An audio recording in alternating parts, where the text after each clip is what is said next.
Bismillahirrahmanirrahim. Assalamualaikum warahmatullahi wabarakatuh. Melanjutkan lagi pembelajaran kita mengenai pengantar akuntansi 1 berbasis IFRS. Nah, pada kesempatan kali ini kita akan bersama-sama belajar tentang menyelesaikan siklus akuntansi. Jadi, sebelumnya kita sudah belajar mengenai bagaimana penyusunan jurnal umum, kemudian posting ke buku besar, kemudian membuat neraca saldo. Setelah itu ada jurnal penyesuaian, dan kali ini kita akan menyelesaikan siklus akuntansinya. Tujuan pembelajaran ini yaitu menyusun neraca lajur, kemudian menjelaskan proses penutupan buku, menjelaskan isi dan kegunaan dari neraca saldo setelah penutupan, kemudian menyatakan langkah-langkah yang diperlukan dalam siklus akuntansi. Selanjutnya, menjelaskan pendekatan-pendekatan dalam pembuatan ayat jurnal koreksi, dan yang terakhir adalah mengidentifikasi bagian-bagian dari laporan posisi keuangan yang terklasifikasi. Ini secara garis besar apa yang akan kita bahas pada bab ini. Nah, langsung saja masuk ke materi neraca lajur. Nah, apa itu neraca lajur? Neraca lajur merupakan formulir dengan banyak kolom yang digunakan dalam proses penyesuaian dan dalam penyusunan laporan keuangan. Jadi, dalam menyusun laporan keuangan di akuntansi itu kita membutuhkan neraca lajur. Dari neraca lajur ini isinya nanti akan ada banyak kolom, sehingga kita bisa membaca secara keseluruhan seperti apa bentukan dari laporan keuangan tersebut. Nah, kemudian neraca lajur ini bukanlah catatan akuntansi yang permanen, dan 5 langkah untuk pembuatan neraca lajur. Kemudian penggunaan neraca lajur adalah sebuah pilihan. Jadi, untuk menyusun laporan keuangan tidak wajib ada neraca lajur. Bisa saja seseorang menyusun laporan keuangan tanpa neraca lajur. Kalau udah ahli, biasanya akan tidak usah menggunakan neraca lajur, itu sudah bisa. Tapi karena kita masih belajar, tahap belajar, jadi kita harus belajar sedikit demi sedikit, step by step, termasuk kita akan melihat melalui neraca lajur ini supaya bisa melihat gambaran dari sisi yang luas, seperti apa sih bentukan dari laporan keuangan ini nantinya.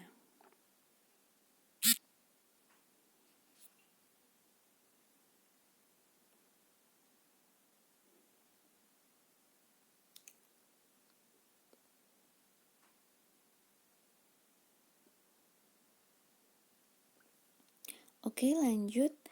Langkah-langkah dalam pembuatan neraca lajur. Ini sedikit gambaran bentuk dari neraca lajur itu seperti apa, atau bisa disebut worksheet. Jadi di awal ini adalah ada nama akun, kolom nama akun. Di sini nanti akan dituliskan akun apa saja yang ada pada laporan, atau apa saja akun-akun yang digunakan oleh perusahaan. Diurutkan mulai dari akun aset atau yang biasanya bernomorkan awalan 1, 101, 102 dan seterusnya. Kemudian nanti ada hutang atau liabilitas yang biasanya diawali dengan kode 2, 201, 202 dan seterusnya. Kemudian akun modal, kemudian akun beban, akun pendapatan, dan seterusnya. Jadi nanti semua akun akan dituliskan di sini, dan biasanya urut sesuai nomornya. Kemudian kolom selanjutnya adalah neraca saldo. Nah, neraca saldo ini pernah kita susun setelah penyusunan buku besar. Jadi pada awalnya kita mengidentifikasi transaksi, kemudian setelah itu dibuatlah jurnal umum. Setelah dibuat jurnal umum, nantinya akan diposting ke buku besar. Nah, dari buku besar itu akan disusunlah sebuah neraca saldo. Kita pernah latihan menyusun neraca saldo. Nah, nanti angka-angka yang ada di neraca saldo ini akan dituliskan di sini ke bawah. Misalnya ada aset di neraca saldo itu totalnya 500 juta. Kemudian piutangnya 300 juta dan seterusnya. Nah, posisinya juga nanti harus disesuaikan apakah posisinya di debit atau di kredit. Jadi neraca saldo ini nanti akan menggambarkan posisi laporan sementaranya. Kemudian nanti ada penyesuaian. Jadi kemarin kita juga sudah belajar mengenai penyesuaian. Nah, penyesuaian ini adalah nanti isinya dari jurnal penyesuaian yang sudah dibuat itu bisa dipindahkan ke kolom ini, penyesuaian. Misalnya di jurnal penyesuaian ada menyesuaikan di akhir periode gaji karyawan yang belum dibayarkan sejumlah 5 juta. Nah, nanti kan akan dibuat jurnal penyesuaian. Jurnal penyesuaiannya adalah beban gaji 5 juta dan hutang gaji 5 juta. Jadi nanti pada akun beban gaji di sini akan dituliskan 5 juta di debit. Kemudian pada akun hutang gaji nanti akan dituliskan juga di sisi kredit. Jadi penyesuaian ini adalah isinya pindahan-pindahan dari jurnal penyesuaiannya. Kemudian kolom selanjutnya adalah neraca saldo setelah penyesuaian. Nah, kolom ini adalah hasil dari penghitungan neraca saldo dikurangi atau ditambah penyesuaian. Jadi dari kolom neraca saldo di sini angkanya ada berapa, kemudian setelah disesuaikan hasilnya ada berapa. Nah, ini ditaruhlah pada neraca saldo setelah penyesuaian. Angka yang ada pada neraca saldo setelah penyesuaian inilah yang akan dijadikan dasar untuk menyusun laporan keuangan laba rugi dan juga laporan posisi keuangan. Jadi nanti angka-angka di sinilah yang akan menentukan berapa laporan laba ruginya dan berapa laporan posisi keuangan. Apa yang masuk ke laporan laba rugi dan apa saja akun-akun yang bisa masuk ke laporan posisi keuangan. Jadi sebenarnya angka di neraca saldo ini tinggal dipindahkan saja apakah dia termasuk akun nominal atau akun real. Nah, kalau dia termasuk akun nominal, maka akan dimasukkan ke laporan laba rugi. Sedangkan kalau akunnya adalah real, maka dimasukkan ke laporan posisi keuangan.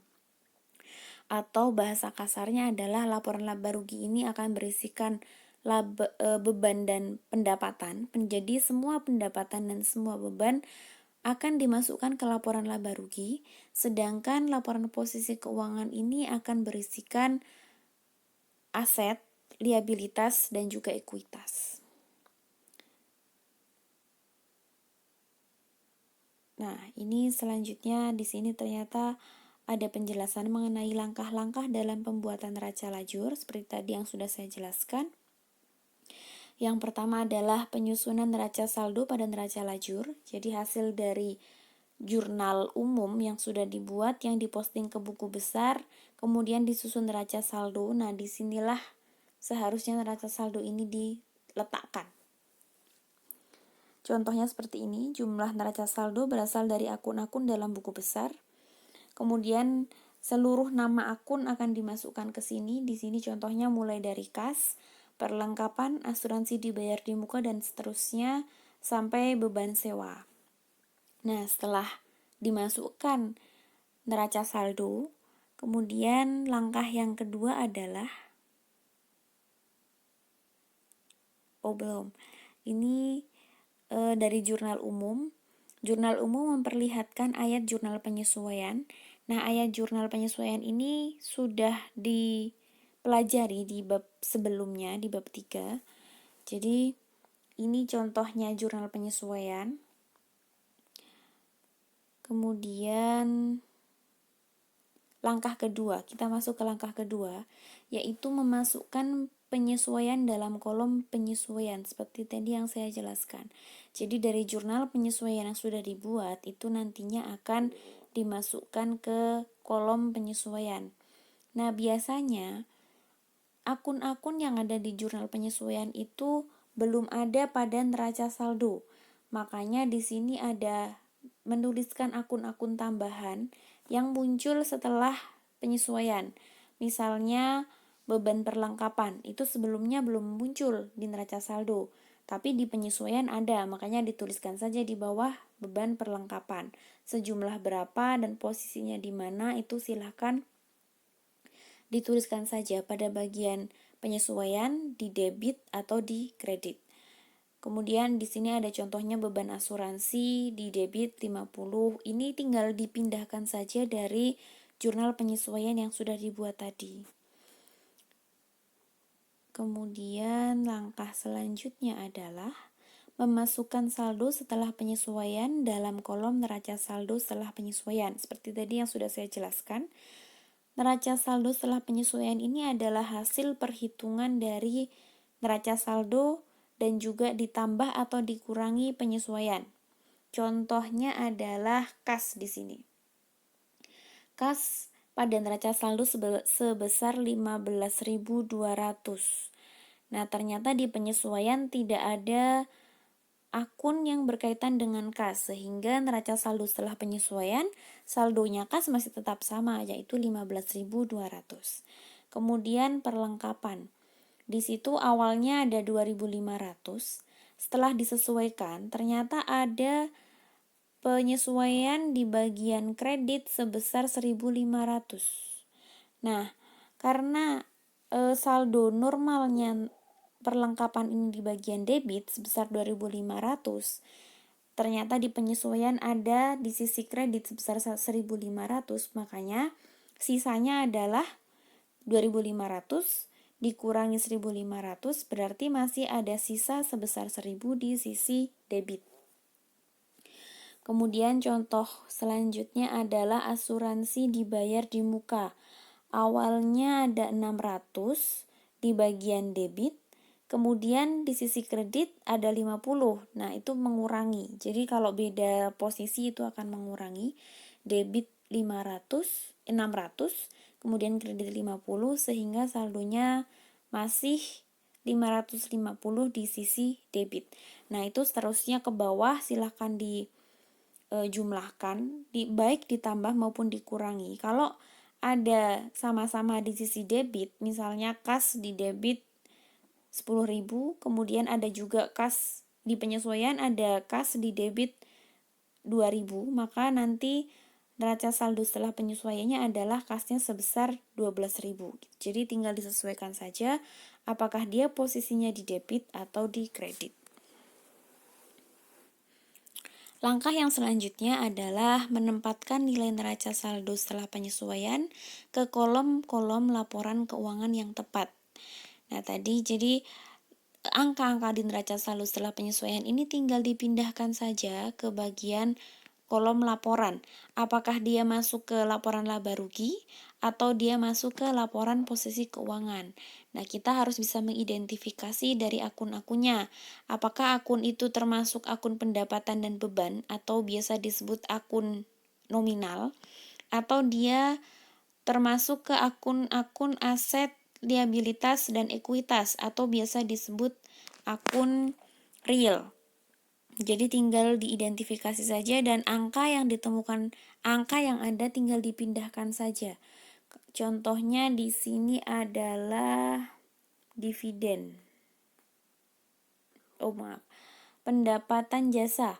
Pendapatan jasa sebesar 10.000 itu karena pendapatan dia masuknya ke akun nominal. Jadi pendapatan dan beban itu akan masuk ke akun nominal dan dipindahkannya ke laporan laba rugi.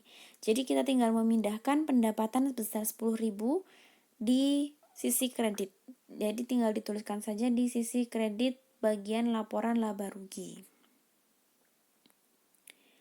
Kemudian kalau ada akun-akun real, contohnya kas, perlengkapan, asuransi dibayar di muka dan seterusnya, itu nanti dipindahkannya ke bagian laporan posisi keuangan. Jadi akan dipecah menjadi dua, laporan laba rugi dan laporan posisi keuangan.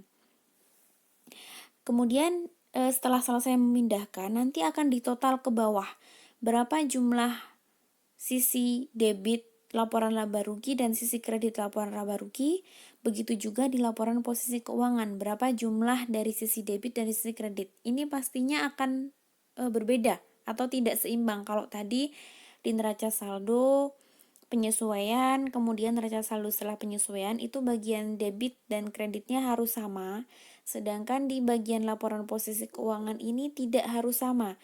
Jadi debit dan kreditnya ini pasti ada selisih. Nah, dari selisih-selisih tersebut, inilah yang akan kita ketahui berapa laba atau rugi yang diperoleh oleh perusahaan. Misalnya di sini kita melihat adanya angka laporan laba rugi debitnya 7.740 sedangkan kreditnya 10.600. Selisih dari debit dan kredit adalah 2.860 di sisi debit. Jadi 2.860 di sisi debit harus ditambahkan sehingga nanti bisa seimbang. Nah, sedangkan untuk laporan posisi keuangan jumlahnya 22.450 sisi debit dan 19.590 di sisi kredit. Nah, kalau dikurangkan maka selisihnya adalah 2.860.